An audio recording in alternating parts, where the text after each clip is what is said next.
Abandoned in a duffel bag. Chicago police are still looking for the person who left a baby outside a near North fire station over the weekend. That baby died. With so many unanswered questions today, our Tara Molina is following up, talking to an organization that's been working to prevent this for years. Tara.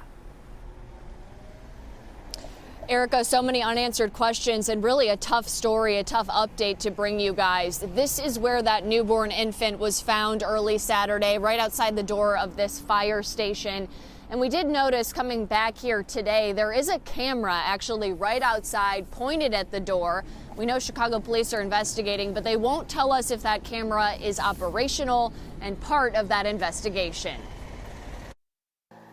According to the Chicago Fire Department, whoever left the newborn baby boy in a duffel bag here did nothing to reach the people inside, something state law requires. An act in place for more than 20 years here allows a person to relinquish an infant anonymously and with legal protection. But when a physical handoff to staff doesn't happen, that's outside of the law and considered illegal abandonment. A spokesperson told me that's why in-person contact is part of the law. But it doesn't have to be. The Safe Haven Baby Boxes program provides electronically monitored boxes that allow for complete anonymity as part of the Safe Haven law in other states, just to provide a very last resort. That's heated, it's cooled, it locks upon when a child is placed inside.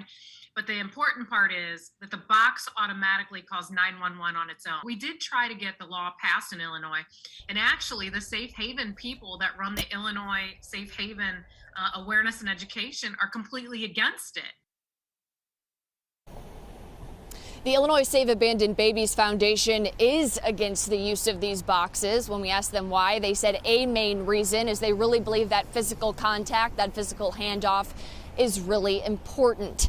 But could it have provided some help, a last resort in an incident like this one? They say we won't know until we have those autopsy results, something we're still checking on here at CBS 2. Erica? And Tara, this program has expanded since you first reported on it back in 2019. So where are the boxes now? Erica, most of them are in Indiana, where Monica Kelsey founded this program back in 2016. But we did find that there are also boxes that have been installed in Ohio, Kentucky, Arizona, Florida, and Arkansas. All right. Tara Molina on top of it. Thank you.